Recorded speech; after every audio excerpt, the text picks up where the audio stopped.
Morning. What a magnificent morning. Isn't this a beautiful day? It's so good to see all of you here. And for those of you who are our visitors, we want you to know how welcome you really are. We love to have friends come and worship our God together. And the moment you walk into our church, you're one of us, and we want you to feel truly that you're at home in our worship. There is a secret ingredient to life. We often hear that said about food, a secret ingredient that makes one food better than others. We hear it said about products, a product that has a secret ingredient that makes it superior to other like products. But about life, it's true. There is a secret ingredient without which life never rises above the commonplace.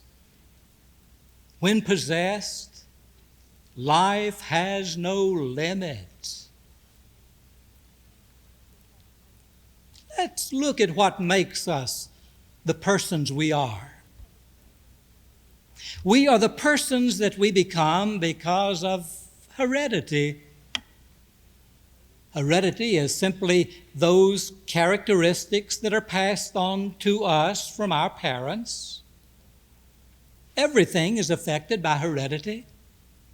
Plants, animals, and especially persons.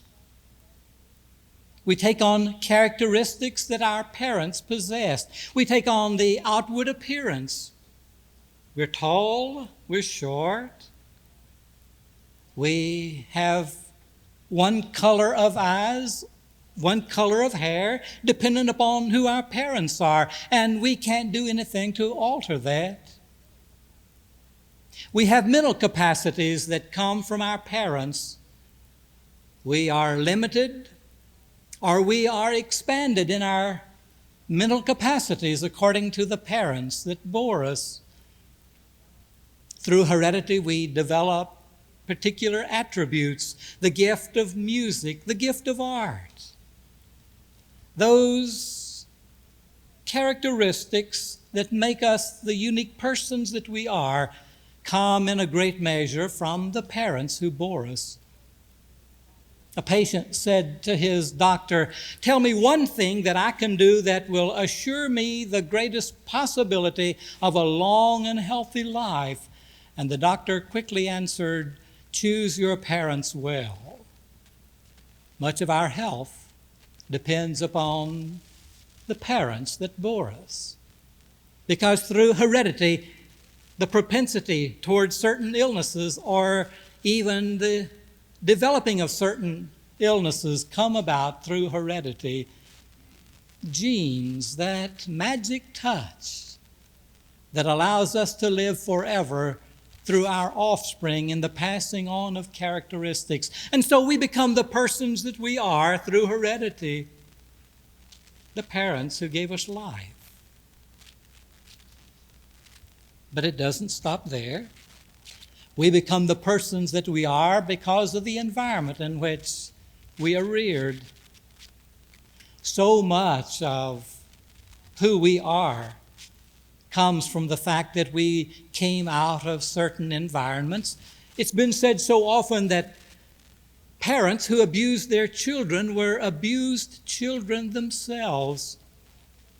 And a husband or a wife that abuses a spouse so often came from a family where spouse abuse was a part of their growing up. And we know that alcoholics so often come from alcoholic families. It's the environment in which we grow up that says so much about the persons that we become, making it of great importance that we who rear children and have responsibility for nurturing them have to provide an environment in which they can grow, in which they see the very best in those about, in which they have examples set before them. Environment plays a great part in the persons that we become. But that's not all. Personal response plays a great part. In spite of what we might become through our inheritance, through our environment, in the last analysis, it depends upon what we choose to do and who we choose to be. In every instance, we have the choice of yes or no. We hear so often the slogan these days, say no to drugs. Say no to the many social vices that are all about us. We have the choice. We can say yes or no. We can refuse or we can accept. Jesus taught us that we ought to be sensitive to the choices that we make, because it is in the choices that we make that determines to a great extent the persons that we ultimately become. And so we are. At the end of life, we are nothing more than the repository of the choices that we have made from the time of our childhood through all of the years of our living. Personal response, how we react, how we choose. And that's a part of what makes us the persons that we are. So here it is. We are all the product of our inheritance, our environment, and our personal response. And so many of us stop here. We never progress toward personhood beyond those three areas out of which growth comes. And when life stops here, it's never fulfilled. It's always disappointing. But there is a secret ingredient.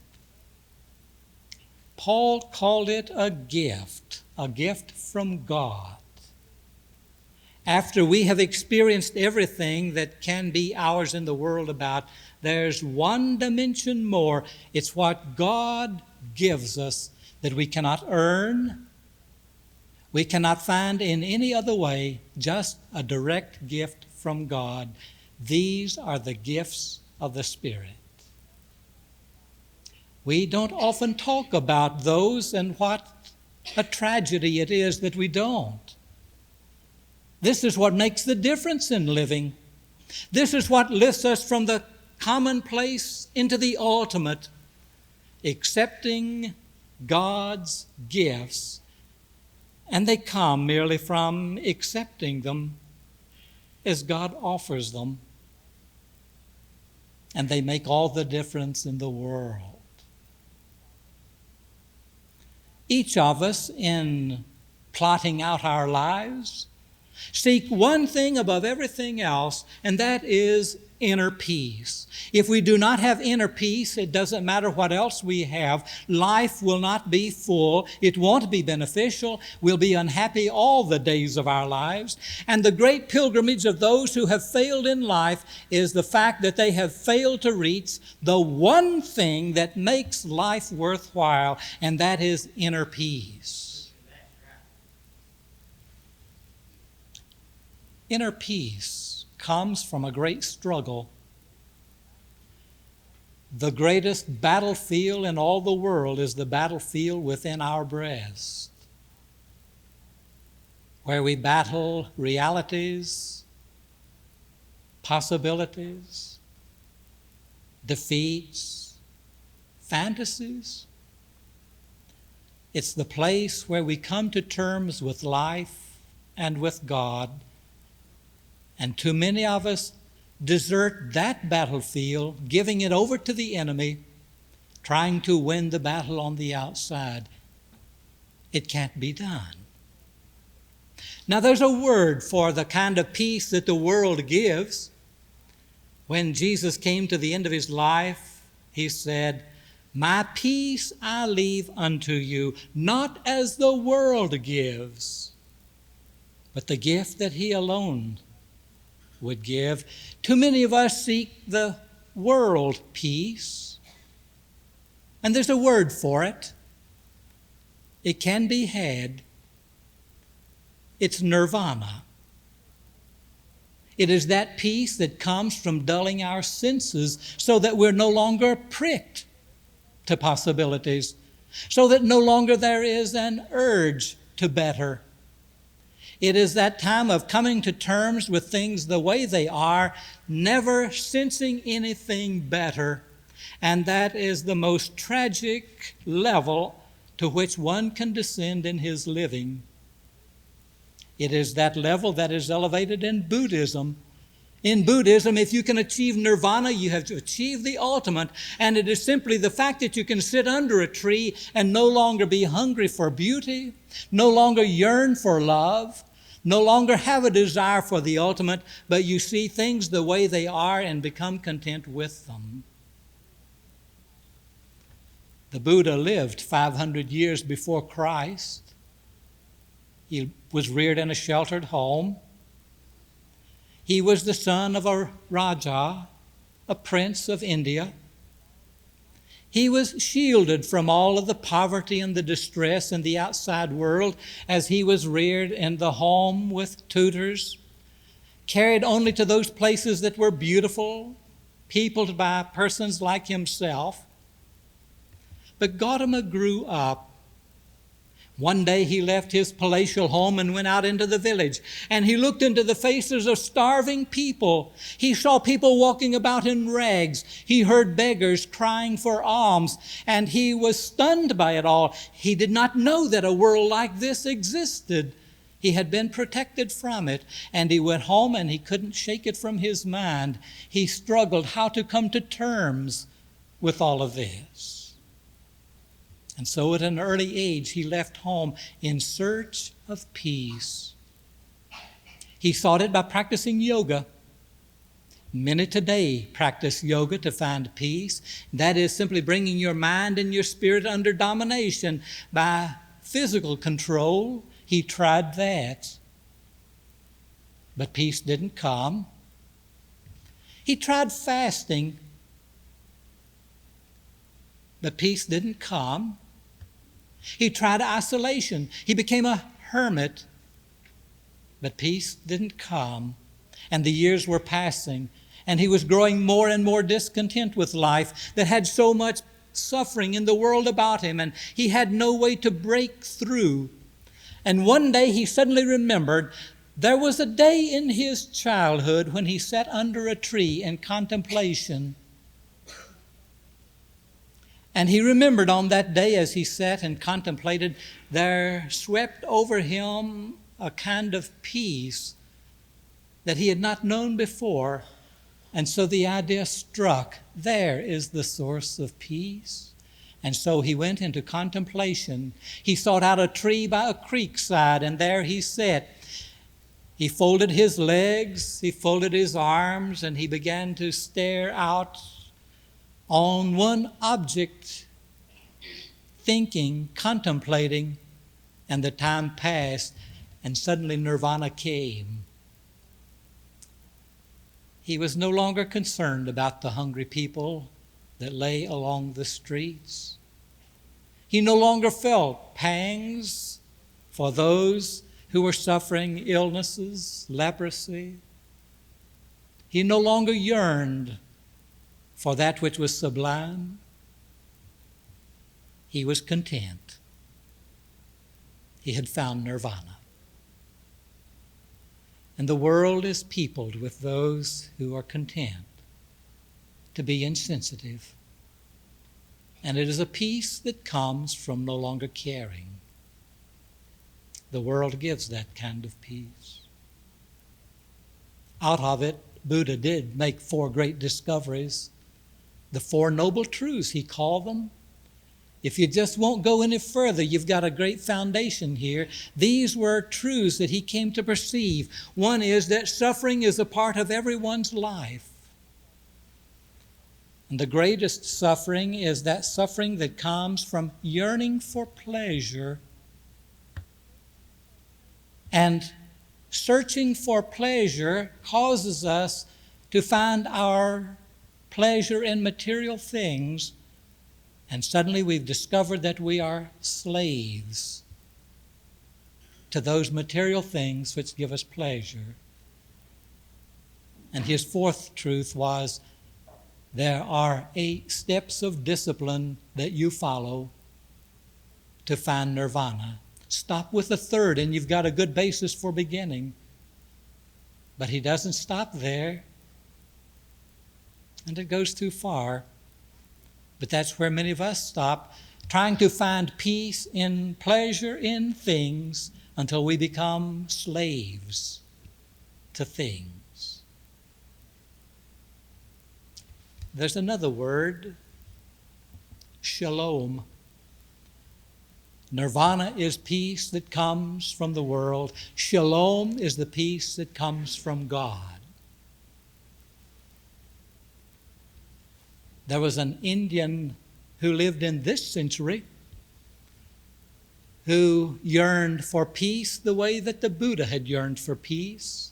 And he had been reared in the Buddha faith, but it did not give him the kind of fulfillment he chose. His mother died in his early years, and he, lacking her loving and her caring, grew up trying to discover something of worth outside of himself. At the age of 14, he became disillusioned with life.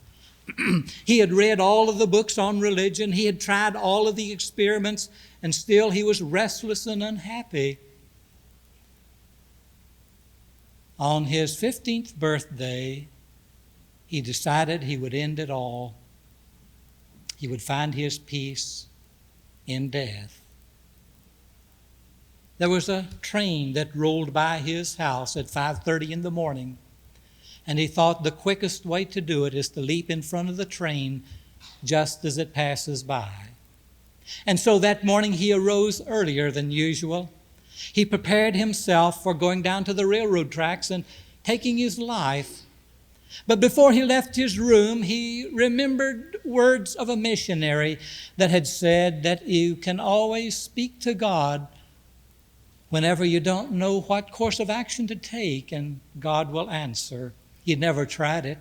He'd tried only everything in his own religion, but here, just before taking his life, he decided that he would try this one last thing, and so he began to pray, and suddenly a light filled the room.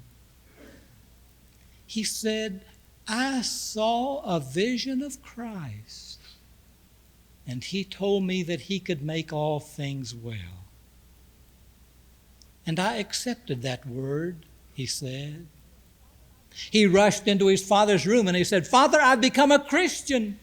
And his father denounced him for making such a statement in that house.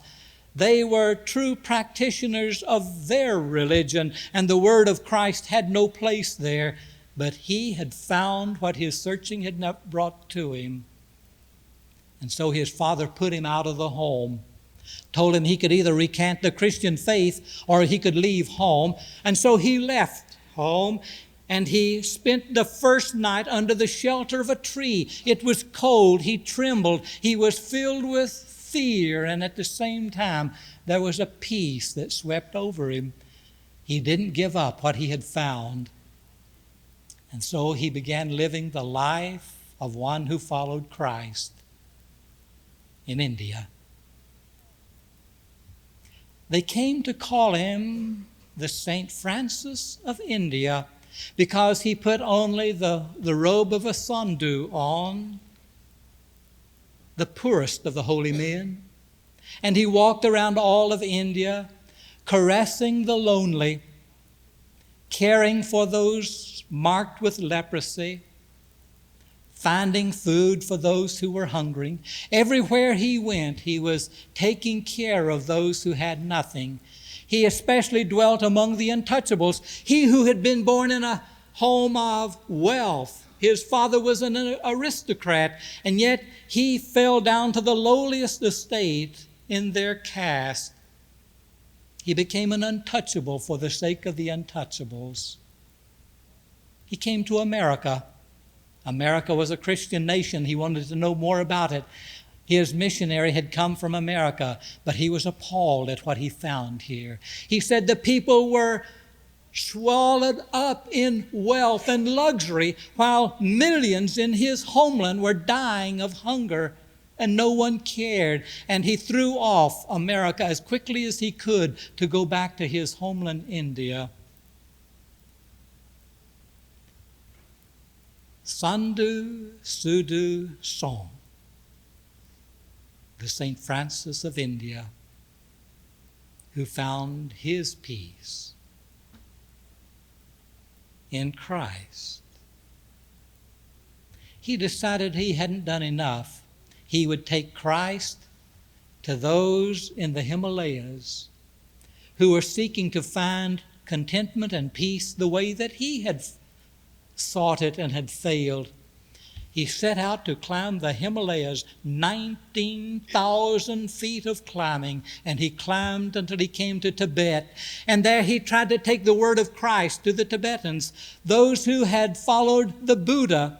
He came to those priests who in seeking nirvana had so often entombed themselves, living in tiny cells, some living in darkness from their earliest years until the time of their dying, never looked upon the sunshine, never saw the face of a flower, living in darkness, a tiny hole in the side of their cells through which food would be passed to them, fearing that if they broke out of their cells, they would lose their concentration upon nirvana. He wept for the poor people of Tibet who did not know the peace that he had. He came back out of the Himalayas, walked among the lepers, the untouchables, telling of Christ's love. Finally, he grew old, as all do. The year was 1929, and the sadhu decided that he would pay the ultimate price before his death.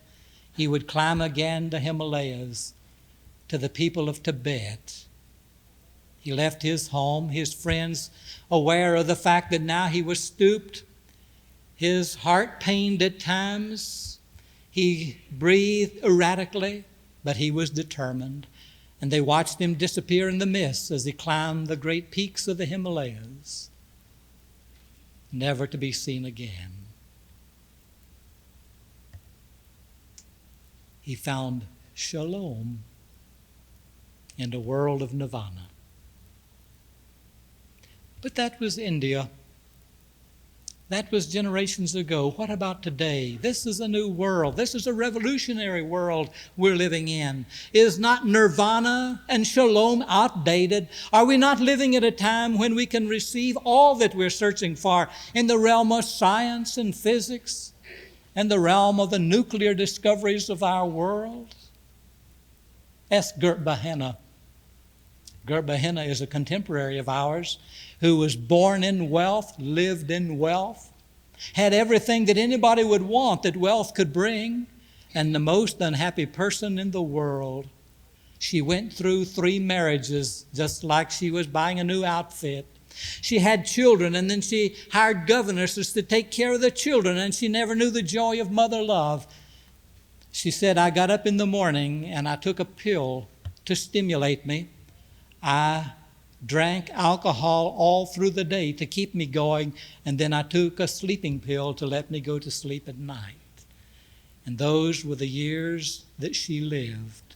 A fine home, great wealth, and loneliness and unhappiness. She was 53 years old when out of her desperation she turned to Christ. And he came to her as he does to all of us when we let him. She said, for the first time in my life, I held a Bible in my hands. I had never even held a Bible in my hands until I was 53 years old. And she said, I opened it up and started reading, and I couldn't put it down. I read, and my heart warmed, my life expanded. I had to tell everybody about it, and I couldn't wait until Sunday came. I wanted to go to church. I'd never been to church in my entire life. And she said, Sunday came, and I started out, and the closer I got, the more fearful I became. What will I do? These are people who've known all their lives what I've just found. I'll be so small among them. Will they even accept me? And she walked into the church and she sat down. And when the service was over, she left and not one person spoke to her. And she said, I was glad to get out because I was in a building of unhappy people. They didn't have the joy I had. They didn't have the sense of expectancy that flooded me.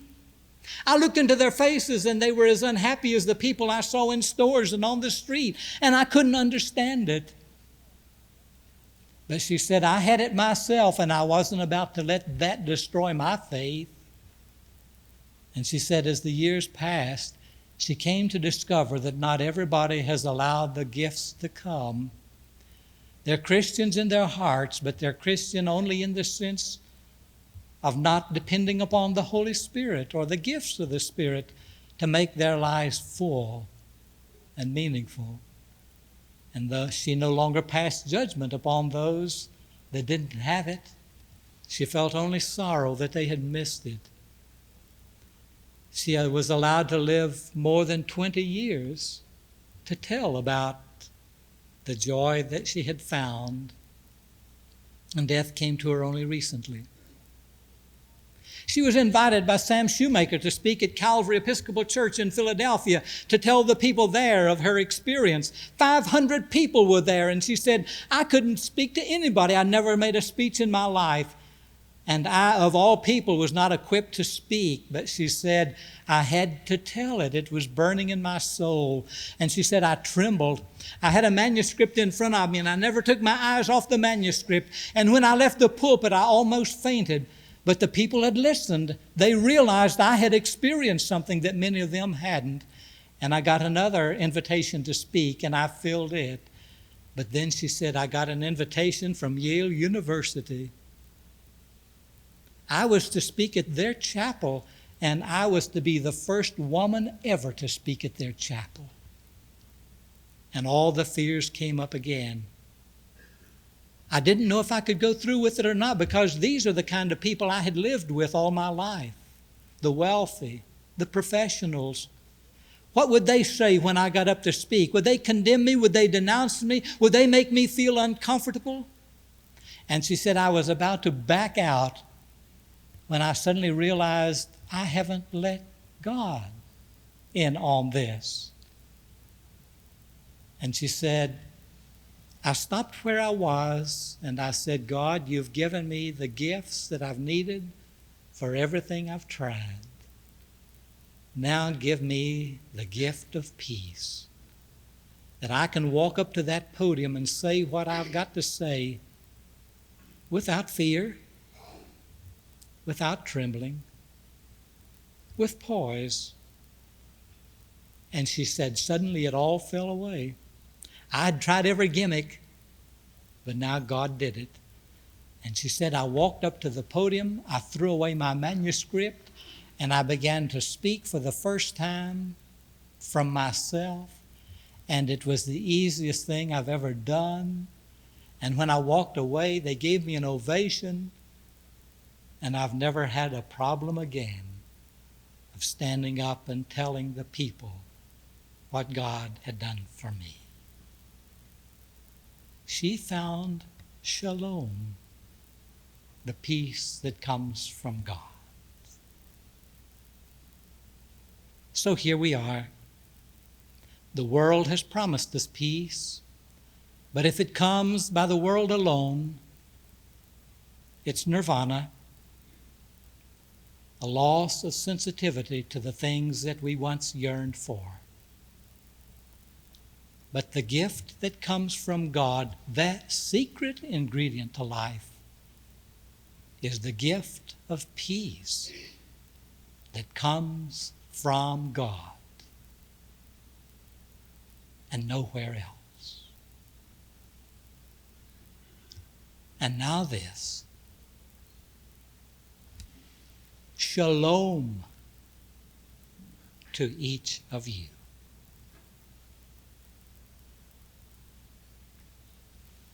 Amen.